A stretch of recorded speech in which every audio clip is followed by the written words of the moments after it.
नमस्कार बच्चों, स्वागत है आप लोगों का एक बार फिर से हमारे चैनल पर रॉयल एजुकेशन पे।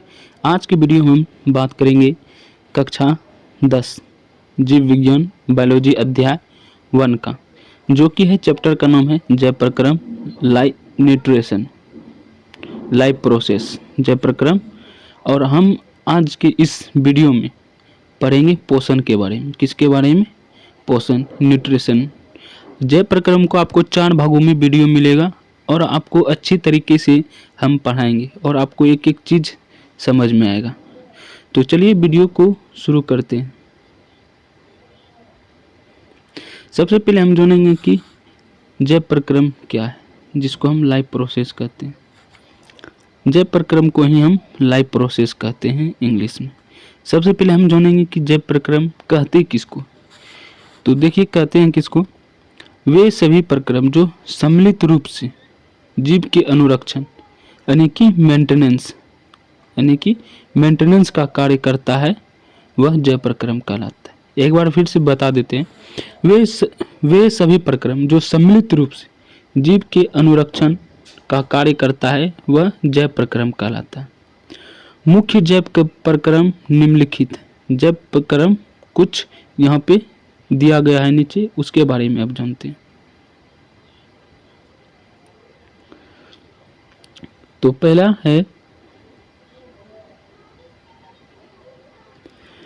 है पोषण, जिसको हम क्या कहते हैं? न्यूट्रिशन। न्यूट्रिशन कहते किसको है वो चलिए जानते हैं।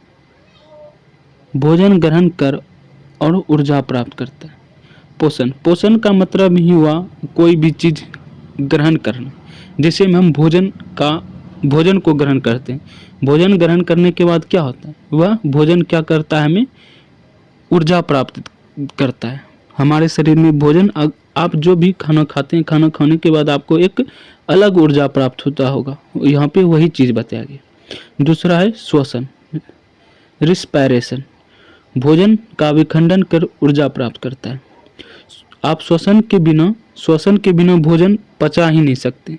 काहे कि आप जब भी खाना खाते होंगे तो आप नाक बंद करके भोजन को ग्रहण करने का कोशिश कीजिएगा, आपसे नहीं होगा।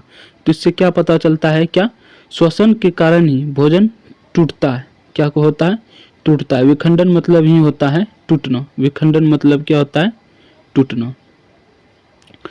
विखंडन के कारण ही भोजन टूटता है, जिससे शरीर में वह घुल कर हमें ऊर्जा प्रदान करता है। वहन, ट्रांसपेरेशन। पदार्थों को शरीर में से एक जगह से दूसरी जगह ले जाना। ट्रांसपोर्ट का काम क्या होता है? अगर यदि आप कोई भी चीज़ किसी के पास भेजते होंगे तो आप क्या करते हैं? उसको ट्रांसपोर्ट करते हैं, मतलब कि आप उसे भेजते हैं। तो वही हुआ। वहन का कार्य होता है क्या? पदार्थों को शरीर में से एक जगह से दूसरी जगह ले जाना, वही क्या कहलाता है? ट्रांसपोर्टेशन कहलाता है, यानी कि वहन कहलाता है। उत्सर्जन जानते हैं आप किसको कहते हैं? हानिकारक अपशिष्ट को बाहर निकालना। कोई भी चीज शरीर से हानिकारक चीज को बाहर निकालना ही उत्सर्जन कहलाता है।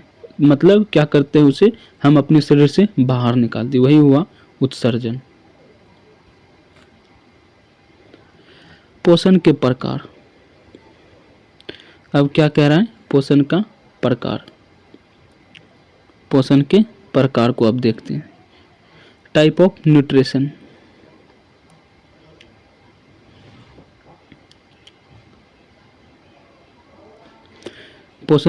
पोषण मुख्य रूप से 2 प्रकार के होते हैं। कितने प्रकार के होते हैं? 2 प्रकार के। पहला समझते हैं स्वपोषण किसको कहता है। स्वपोषण को क्या कहते हैं? ऑटोट्रोफिक। इसमें जीव अपना भोजन स्वयं बनाता है। स्वपोषण में क्या होता है कि जीव अपना भोजन स्वयं बनाता है, वो कार्बनिक पदार्थ से। अगर यदि आपसे पूछ लिया तो स्वपोषण किसे कहते हैं, तो आपको क्या करना है?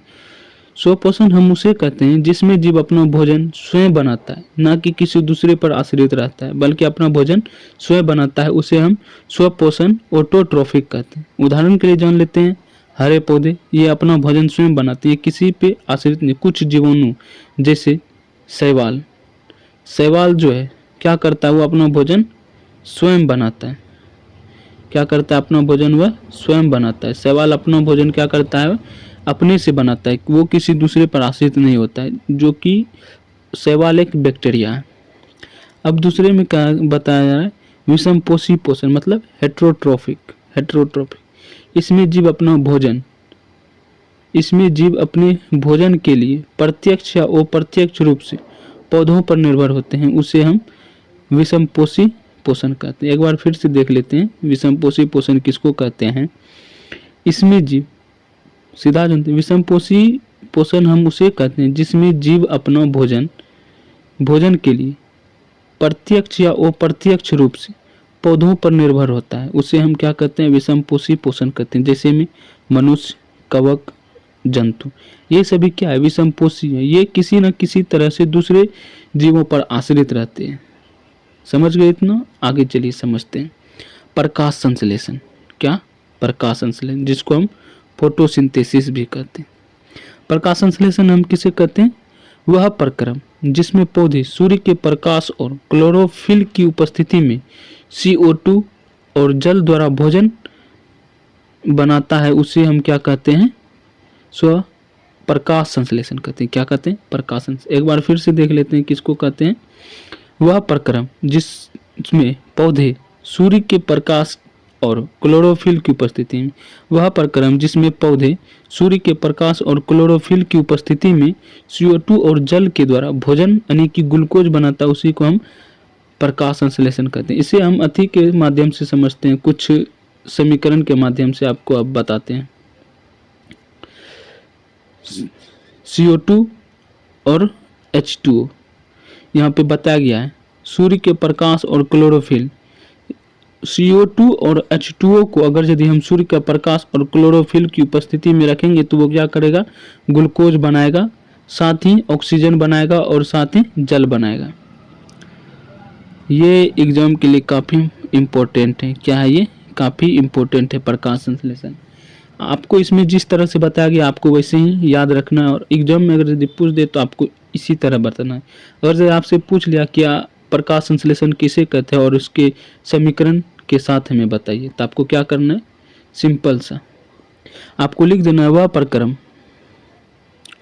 प्रक्रम जिसमें पौधे सूर्य के प्रकाश और क्लोरोफिल की उपस्थिति में CO2 जल के द्वारा भोजन यानी कि ग्लूकोज बनाता है, उसे हम प्रकाश संश्लेषण कहते हैं। आपको क्या करना है, ये समीकरण लिख देना है, आपको ये याद कर लेना है, ये लिख देना है। यहाँ क्या कह दे रहा है, उत्पाद, मुख्य उत्पाद ग्लूकोज और उप उत्पाद ऑक्सीजन है। मतलब मुख्य जो उत्पाद है वो ग्लूकोज है और उप उत्पाद क्या है, ऑक्सीजन है। इतना तक समझ में आ गया? आगे चलते हैं। रंध्र, स्टोमाटा के कार्य। रंध्र कहाँ पाया जाता है? रंध्र पत्तियों में पाया जाता है। कहाँ पाया जाता है? पत्तियों में। रंध्र, स्टोमाटा, और इसके कार्य के बारे में जानते हैं। रंध्र पत्तियों की सतह पर जो सूक्ष्म छिद्र होते हैं, आप कोई भी पत्ता ले लीजिएगा, आप उसमें देखिएगा कि एक छिद्र सा रहता है, जिसके हम क्या कहते हैं, रंध्र कहते हैं। रंध्र किसे कहते हैं? पत्तियों की सतह पर सूक्ष्म छिद्र होते हैं, जिसे हम रंध्र कहते हैं।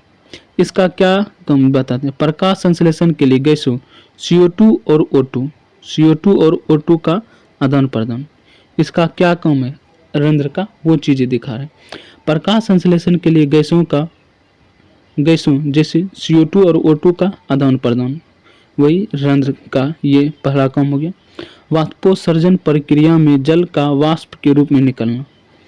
वाष्पोत्सर्जन प्रक्रिया में जल का वाष्प के रूप में निकलना, ये किसका काम है? रंध्र। ये रंध्र के माध्यम से ही ये काम होता है, वाष्पोत्सर्जन भी होता है। अब उसके बाद क्या है देखते हैं, बेक करते हैं अभी।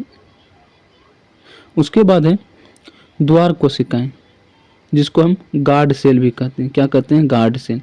रंध्र के खुलने और बंद होने को नियंत्रित करता है कौन? वो करता है गार्ड सेल, मतलब द्वार कोशिकाएं। आपसे बोर्ड एग्जाम में पूछा जाएगा क्वेश्चन, क्या रंध्र के खुलने और बंद होने को नियंत्रित कौन करती है? तो आपको बताना है द्वार कोशिका। क्या करती है? द्वार कोशिका। यहाँ तक समझ में आ गया? अब आगे चलते हैं। अगर यदि आपको कुछ नहीं समझ में आया होगा तो आप क्या करिएगा, कमेंट में बताइएगा, ये चीज़ नहीं सीखी, हम अलग से वो वीडियो बनाकर आपको वो चीज़ हम दोबारा समझाएंगे। अब देखते हैं अमीबा में पोषण। क्या अमीबा में पोषण। अमीबा में पोषण, न्यूट्रिशन इन अमीबा। अमीबा एक कोशिकीय जीव है जो कुटपाद की मदद से भोजन ग्रहण करता है। अमीबा क्या होता है? अमीबा क्या है? एक कोशिकीय, मान लीजिए ये, एक मिनट,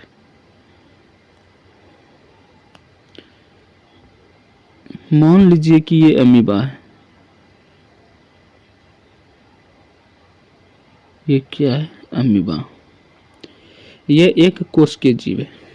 ये जो अपना भोजन कैसे ग्रहण करता है? कुटपाद। मान लीजिए कि ये कोई भोजन है, ये कैसे ग्रहण करेगा? सबसे पहले ये धीरे धीरे दिखाते हैं अभी, ये इसको यहाँ पे धीरे धीरे धीरे धीरे खत्म करेगा।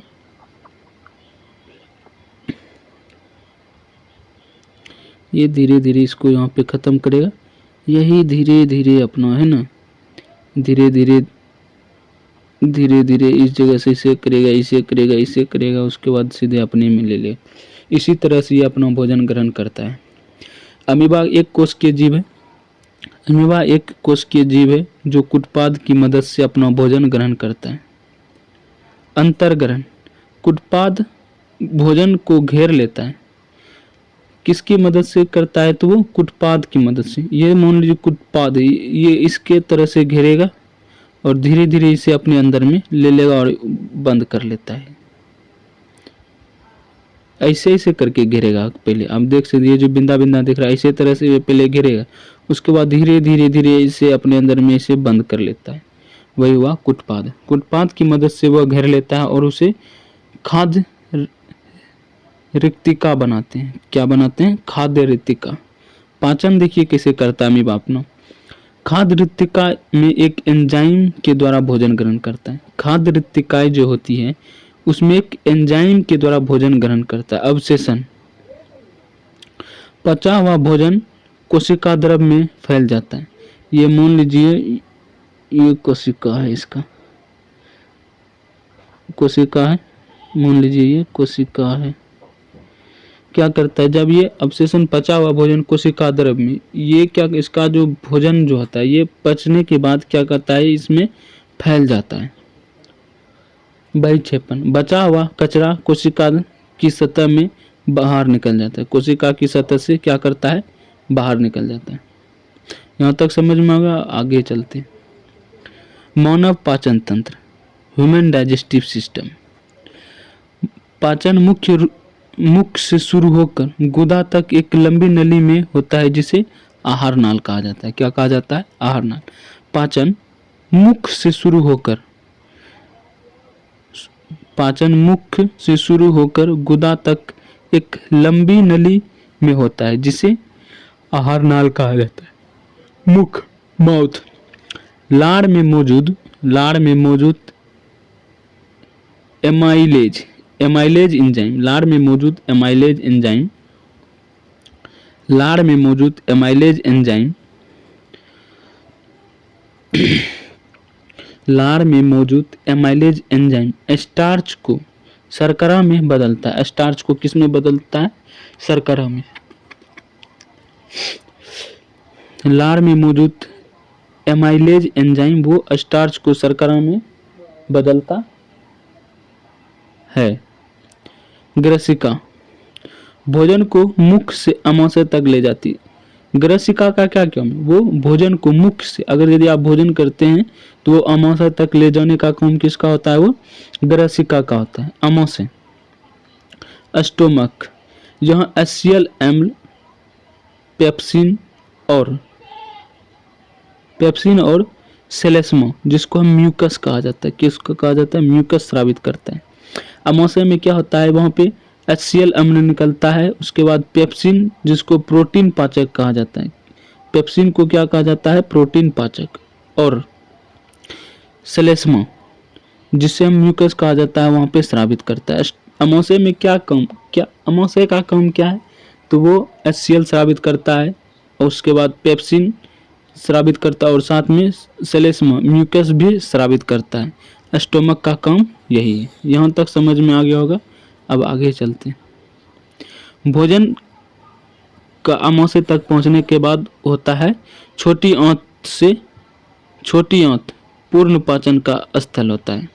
छोटी आंत क्या है? पूर्ण पाचन का स्थल है। क्षुद्रांत मतलब स्मॉल इंटेस्टाइन मतलब छोटी आंत। आहार नाल का सबसे लंबा भाग क्या है?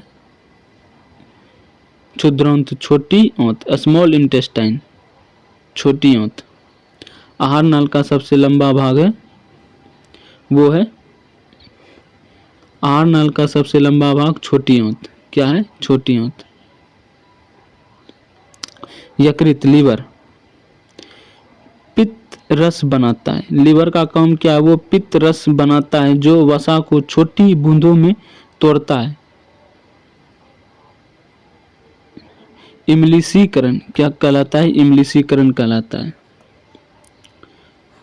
अग्नाशय पेनक्रियाज, अग्नाशय पेनक्रियाज। ट्रिप्सिन जिसको कि प्रोटीन के लिए और लाइपेज वसा के लिए एंजाइम भेजता है। अग्नाशय का क्या काम है? वो ट्रिप्सिन प्रोटीन के लिए और लाइपेज वसा के लिए एंजाइम भेजता है। दीर्घ रोम विली पचे हुए भोजन को सोखने के लिए सतह बढ़ाते हैं। ये दीर्घ रोम का क्या काम है? वो पचे हुए भोजन को सोखने के लिए सतह बढ़ाता है। आज की वीडियो में बस इतना ही। अगर यदि आपको ये वीडियो अच्छा लगा होगा तो वीडियो को लाइक कर दीजिएगा।